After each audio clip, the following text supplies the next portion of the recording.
Madam मोर girlfriend सहित बहुत प्रेम थिला। तुम्हें जान जे जेतेबेले जने नुआ गर्लफ्रेंड थाए कंपानी रे उत्साह अलगा। मोर नाम अमित। मोर शरीर गठन दुष्य एवं सक्रिय। मते प्राय समस्त कार्य करने को पड़ो। मु आपण को कहबी जे मु वर्तमान 21 वर्ष एवं मोर उच्चता 5 फुट 6 इंच अटे। मु पिलादिनु टिके लज्जाजनक थिली। जेतेबेले मु स्कूल रो तल श्रेणी रे पढुथिली सेतेबेले मु प्रेम विषय किछि जानिथिली, किंतु सेतेबेले इंटरनेट एवं पिलामानक पाखरे कम फोन थिला। सेमानक ठारू दूर रे रखा जाउथिला। तथापि मु मोर बंधु मानक ठारू सबकिछि जानिबाको लागिले। जेतेबेले मु उपर श्रेणी को आसिली मु एक झियो को प्रस्ताव देली, किंतु से मना करिदेले। मु भी कम रे कौनसी झियो नथिली, तेणु मु मध्य 21 वर्ष बयस रे, तेणु आर्थिक प्रतिबंधक जोगु मु एक कंपानी रे काम करिबाको गली।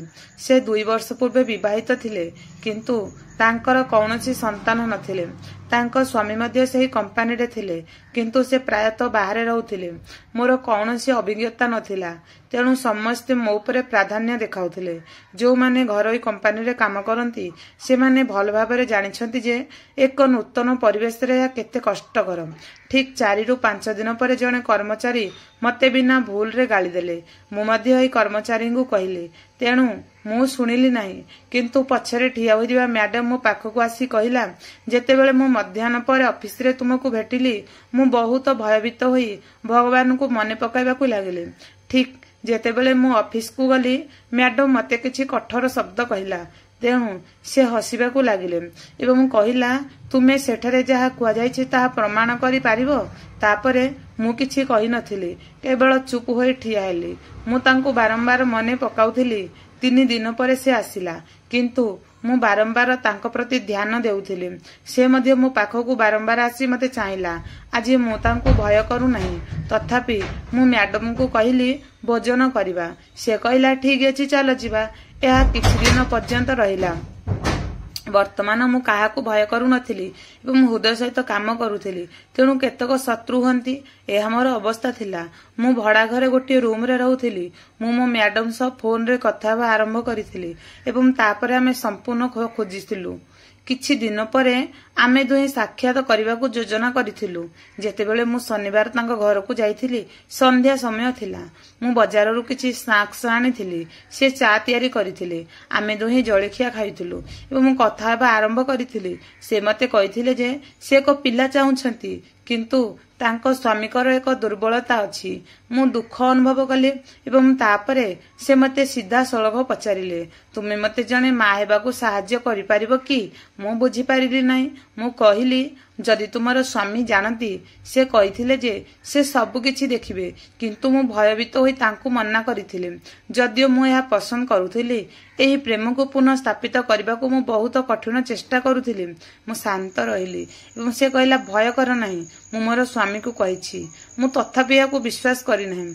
तापरे से फोन डायल करी स्वामी को मो सामने रे हां कहिला एवं भविष्यत रे मते कौनसी प्रकार दायित्व मुक्त कला। वर्तमान रास्ताटी स्पष्ट होईछि। मु तांको मोर आर्थिक स्थिति विषय रे कहि सारिछि।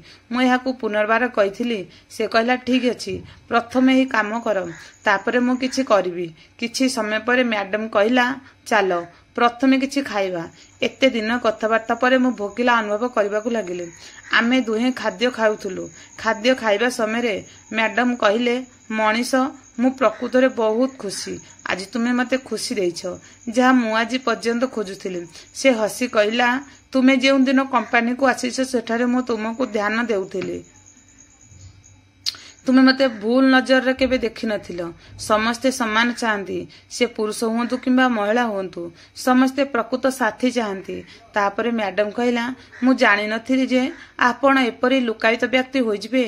मु पचारिथिली, मु कोन करिछि? से कहिला, तुमे प्रकृत रे बहुत सुंदर। मु निज पई गर्वित। तापरे मु तांको पोशाक विषय पचारिली, तुमे काहेकि घर एपरी रुह? तेणु से कहिथिले, आज तुमको भेटिबार योजना अछि। तेणु से एपरी थिले। मु तांको स्नेह रे देखिबा आरंभ कली। वर्तमान खाद्य सरीगला। तापरे मु मैडम को कहिली जे मोर जमीदार चित्कार करिवे जे मु जीवी। तेणु से मना करदेले एवं मते तांको घरे रखिले। तापरे आमे दुहे कथा होई सोईथिलु। मु सकाळ 9टारे उठिली। मैडम जाग्रत हेले। वर्तमान मोर एवं मैडम शरीर ଅତ୍ୟଧିକ ଭାରି ହେଉଥିଲା। ତେଣୁ ପ୍ରଥମେ ଆମେ ଚା ଏବଂ ହାଲକା ଜଳଖିଆ ଖାଇଥିଲୁ। ତାପରେ ଦୁହେଁ ଗାଧେଇଲୁ। କୌଣସି ସମସ୍ୟା ହେତୁ ଆଜି ଏକ କମ୍ପାନୀ ଛୁଟି ଥିଲା। ମ୍ୟାଡମ ମୋ ସହିତ ବଜାରକୁ ଆସ, ମୋର କିଛି କାମ ଅଛି। ଆମେ ଦୁହେଁ ମ୍ୟାଡମ ସ୍କୁଟରରେ ଚାଲିଗଲୁ। ସେହି ଦିନ ପରେ ଆମର ଦୈନନ୍ଦିନ କାର୍ଯ୍ୟକଳାପ ସମାପ୍ତ କରିବା ପରେ ଆମେ ଦୁହେଁ ରୁମକୁ ଫେରିଲୁ। ଏହାପରେ ଆମେ ଦୁହେଁ ପ୍ରସ୍ତୁତ ହୋଇ ମ୍ୟାଡମ ସ୍କୁଟିରେ ଥିବା ଏକ ମଲକୁ ଯାଇଥିଲୁ, ଯେଉଁଠାରେ ମ୍ୟାଡମ ମୋତେ ଜୋତା ଏବଂ ଦୁଇଟି ଡ୍ରେସ୍ ଆଣିଥିଲେ। ତାପରେ ଆମେ ବାହାରେ ରାତ୍ରି ଭୋଜନ କରିଥିଲୁ, କାରଣ ମୁଁ କମ୍ପାନୀରେ ଯୋଗ ଦେବାର 1 ମାସ ବି ହୋଇନଥିଲା ଏବଂ ମୋର ଏତେ ଟଙ୍କା ନଥିଲା। ମୋର ଦରମା ମଧ୍ୟ ଆସିନଥିଲା। ତେଣୁ ମୁଁ ମ୍ୟାଡମଙ୍କୁ ମନା କରିଥିଲି, କିନ୍ତୁ ସେ କହିଥିଲେ ଏହା ତାଙ୍କଠାରୁ ଏକ ଉପହାର। ବହୁ ମନା କରିବା ପରେ ମଧ୍ୟ ଯେତେବେଳେ ସେ ରାଜି ହୋଇନଥିଲେ, ମୁଁ ଏହାକୁ ବାଧ୍ୟତାମୂଳକରୁ ବାହାର କରିଥିଲି। ଏହା ଘଟୁଥିଲା ଯେ କମ୍ପାନୀର ସମାନ କଠିନ ସିନିୟର ଯାହାଙ୍କୁ ସମସ୍ତେ ଭୟ କରୁଛନ୍ତି। ପିଲାଦିନରୁ ଆମେ ପରସ୍ପରକୁ ଜାଣିଥିଲୁ, କିନ୍ତୁ ଅଲଗା ହୋଇଥିଲୁ ଏବଂ ଆଜି ଆମେ ବର୍ଷେ ପରେ ସାକ୍ଷାତ କରିଥିଲୁ। ସେ ବହୁତ ଖୁସି ଥିଲେ। କିଛି ସମୟ ପରେ ଆମେ ସେଠାରୁ ଘରକୁ ଫେରି ଆସିଲି। ମୁଁ ମ୍ୟାଡମଙ୍କୁ ଛାଡ଼ି ଫେରି ଆସିବାକୁ ଲାଗିଲି। ତାପରେ ମ୍ୟାଡମ କହିଥିଲେ ଯେ ମୁଁ ମଧ୍ୟ ତାକୁ କମ୍ପାନୀରେ ଜଣାଇବି ନାହିଁ ଏବଂ ରୁମକୁ ଫେରି ଆସିଲି। ସେଦିନ ମୁଁ ତାଙ୍କ ବିଷୟରେ ପୁରା ରାତି ଚିନ୍ତା କଲି। ସୋମବାର ମୁଁ ଯେତେବେଳେ କମ୍ପାନୀକୁ ଯାଇଥିଲି, ସେ କମ୍ପାନୀକୁ ଆସିନଥିଲେ ଏବଂ ମୁଁ ଜାଣିଥିଲି ଯେ ତାଙ୍କ ଅଧିକ ଶରୀର ଖରାପ ଅଛି। ମୁଁ ସନ୍ଧ୍ୟାରେ ଛୁଟି ନେଇ ତାଙ୍କ ଘରକୁ ଯାଇଥିଲି। ସେ ମୋତେ କହିଥିଲେ ଯେ ମୋର କିଛି କଥା ହେବା ଆବଶ୍ୟକ। ମୁଁ ରାଜି ହେଲି। ମ୍ୟାଡମ କହିଲେ ତୁମେ କମ୍ପାନୀ ଛାଡ଼ିଦିଅ। ମୁଁ କ'ଣ ବୁଝିପାରିଲି ନାହିଁ। ମୁଁ କହିଲି ମ୍ୟାଡମ, ମୁଁ ଏ ବିଷୟରେ କାହାକୁ କହିବି ନାହିଁ, କିନ୍ତୁ ଦୟାକରି ମୋତେ କମ୍ପାନୀରୁ ହଟାନ୍ତୁ ନାହିଁ। ମୁଁ ତାଙ୍କ ସାମ୍ନାରେ ନିବେଦନ କରିବାକୁ ଲାଗିଲି। ତାପରେ ସେ କହିଲା, କମ୍ପାନୀ ତୁମର ସ୍ୱପ୍ନ ନୁହେଁ। ତୁମେ ପୋଲିସ ଚାକିରି ଚାହୁଁଛ, ଏଥିପାଇଁ ପ୍ରସ୍ତୁତ ହୁଅ। ତୁମେ ଯେକୌଣସି ସମୟରେ କମ୍ପାନୀରେ ଯୋଗ ଦେଇପାରିବ ଏବଂ ମୁଁ ଚାହେଁ ତୁମେ ପ୍ରଥମେ ତୁମର ସ୍ୱପ୍ନ ପୂରଣ କର, ଏହାକୁ ସମ୍ପୂର୍ଣ୍ଣ କର। ସେ କହିଲା, ଯେତେବେଳେ ତୁମେ ଦରକାରରୁ ଅଧିକ ନିଅ। ବର୍ତ୍ତମାନ ମୁଁ ମ୍ୟାଡମକୁ ଅଧିକ ଭଲ ପାଏ ଏବଂ ମୁଁ ଭାବିବାକୁ ଲାଗିଲେ ଯେ ଆଜିର ଦିନରେ ଯେଉଁଠାରେ ସମସ୍ତେ ନିଜ ସମ୍ପର୍କ ଭାଙ୍ଗନ୍ତି, ସେ କିମ୍ବା ଅଜ୍ଞାତ ବ୍ୟକ୍ତିମାନେ ମୋର ସ୍ୱପ୍ନକୁ ସାକାର କରିବା ପାଇଁ ମୋତେ ବହୁତ ସାହାଯ୍ୟ କରନ୍ତି। ମୋତେ ଜ୍ୱର ମଧ୍ୟ ଚାଲିଗଲା। ସେ ସକାଳେ ମୋତେ ଜାଗ୍ରତ କଲେ ଏବଂ ଆମେ ପ୍ରସ୍ତୁତ ହୋଇ କମ୍ପାନୀ ଆଡ଼କୁ ଗଲୁ। ତୁମେ ନିଶ୍ଚୟ ଭାବୁଛ ଯେ ଆମେ କାହିଁକି ସେଦିନ ପ୍ରେମ କରିନଥିଲୁ ଏବଂ ମୁଁ ମଧ୍ୟ ମୋ ମନରେ କମ୍ପାନୀକୁ ପଛକୁ ଫେରି ଆସିଥିଲି। ମୁଁ ମୋ ଘରକୁ ଆସିଥିଲି ବୋଲି କହିଥିଲି। ମୋର ଚାକିରି ଦରକାର। ତାପରେ ମୁଁ ଜାଣେ ନାହିଁ ମୋ ପରିବାର ସହିତ କ'ଣ ହେଲା। ସେମାନେ ମୋତେ କୋଚିଂ ପାଇଁ କିଛି ଟଙ୍କା ଦେଲେ ଏବଂ ମୁଁ ଜୟପୁରକୁ ଗଲି। ପ୍ରାୟ 10 ଦିନ ପରେ ମୁଁ ମ୍ୟାଡମଙ୍କ ଠାରୁ ଏକ କଲ୍ ପାଇଲି। ସେ ବହୁତ ଖୁସି ଦେଖାଯାଉଥିଲେ। ଏହା 1 ମାସ ପରେ ଘଟିଥିଲା। ମୋ ଜନ୍ମଦିନରେ ମ୍ୟାଡମ ମୋର ଜୟପୁର ଠିକଣାରେ ଦେଖାଇଲେ ଏବଂ ଏକ ଆକର୍ଷଣୀୟ ବ୍ୟକ୍ତି ଆସିଲେ। ଆମର କୋଚିଂ କ୍ଲାସରେ କେବଳ 2 ଜଣ ଝିଅ ଥିଲେ। 2 ଭଉଣୀ ଥିଲେ। କୋଚିଂର ପ୍ରଥମ ଦିନରେ ମୁଁ ଏବଂ ସେ ଟିକେ ଝଗଡ଼ା କରିଥିଲୁ। ଦୁହେଁ ରାଜସ୍ଥାନର ଥିଲେ। ମୁଁ କେବଳ ଜଣେ ଯିଏ ଅନ୍ୟ ରାଜ୍ୟରୁ ଆସିଥିଲି, ନଚେତ୍ ସମସ୍ତ ପୁଅ ରାଜସ୍ଥାନର ଥିଲେ। ଆମେ ଆମର ବେଞ୍ଚରେ ମାତ୍ର 15 ଜଣ ଛାତ୍ର ଥିଲୁ। ଯେତେବେଳେ ଆମର ପରୀକ୍ଷା ଥିଲା, ମୋର ସ୍ଥାନ ସେହି 2 ଭଉଣୀଙ୍କ ମଧ୍ୟରେ ଆସିଥିଲା। ମୁଁ ମୋର ପରୀକ୍ଷାକୁ ଶୀଘ୍ର ଶେଷ କରିଥିଲି ଏବଂ ବେଞ୍ଚରେ ମୋ ମୁଣ୍ଡ ନୁଆଇ ଶୋଇଥିଲି। ସାନ ଭଉଣୀ, ଯାହାର ନାମ ଥିଲା ରଥ, ମୋତେ ଉତ୍ତର ପଚାରିବାକୁ ଲାଗିଲେ। ତେଣୁ ମୁଁ ତାଙ୍କୁ ଉତ୍ତରଗୁଡ଼ିକ କହିଲି ଏବଂ ସେ ମୋତେ ବିଶ୍ୱାସ କଲେ ନାହିଁ। 3 ଦିନ ପରେ ଯେତେବେଳେ ଫଳାଫଳ ଆସିଲା, ମୋର ଏବଂ ସେହି 2 ଭଉଣୀଙ୍କର ସର୍ବାଧିକ ମାର୍କ ଥିଲା। କ୍ଲାସ୍ ସରିବା ମାତ୍ରେ ମୁଁ ଶୀଘ୍ର ଚାଲିଯାଉଥିଲି, କାରଣ ସନ୍ଧ୍ୟା ହେବା ପାଇଁ ସମୟ ବାକି ନଥିଲା। ଯେତେବେଳେ ଆମ ଶ୍ରେଣୀ ସମାପ୍ତ ହେଲା, ମୁଁ ଶ୍ରେଣୀ ଛାଡ଼ିବା ମାତ୍ରେ ବୟସ୍କା, ଯାହାର ନାମ ସରିତା, ମୋତେ ରହିବାକୁ କହିଲା।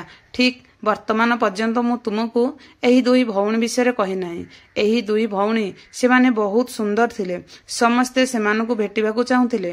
ଉଭୟ ଭଉଣୀଙ୍କ ଉଚ୍ଚତା ପ୍ରାୟ 5 ଫୁଟ ଥିଲା। ସାହାଯ୍ୟ କରିପାରିଲି ନାହିଁ, କିନ୍ତୁ ଉଭୟ ଦୌଡ଼ ଏବଂ ବ୍ୟାୟାମ ଇତ୍ୟାଦି କରୁଥିଲେ। ତେଣୁ ସେମାନଙ୍କ ଶରୀର ମଧ୍ୟ ନମନୀୟ ହୋଇଗଲା।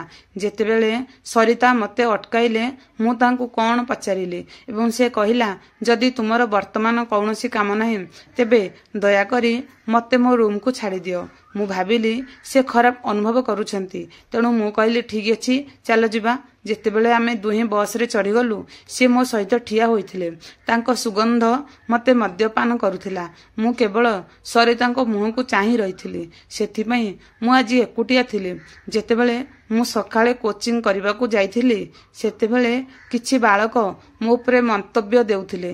ତେଣୁ ମୁଁ ଭୟଭୀତ ହୋଇଥିଲି। ସେଥିପାଇଁ ମୁଁ ଆପଣଙ୍କୁ ଅସୁବିଧାରେ ପକାଇଥିଲି। କିନ୍ତୁ ଆପଣ ଶ୍ରେଣୀରେ ଥିବା କାହା ସହିତ କଥା ହୋଇପାରନ୍ତି ବୋଲି ସେ କହିଥିଲେ। ଶ୍ରେଣୀରେ ଥିବା ପୁଅମାନେ ତାଙ୍କର ବନ୍ଧୁ ଅଟନ୍ତି। ନମସ୍କାର ବନ୍ଧୁଗଣ, ପୁଣି ଦେଖା ହେବ ଆଉ ଗୋଟିଏ ନୂଆ ଅଧ୍ୟାୟରେ। ଆଜି ପାଇଁ ରହୁଛି।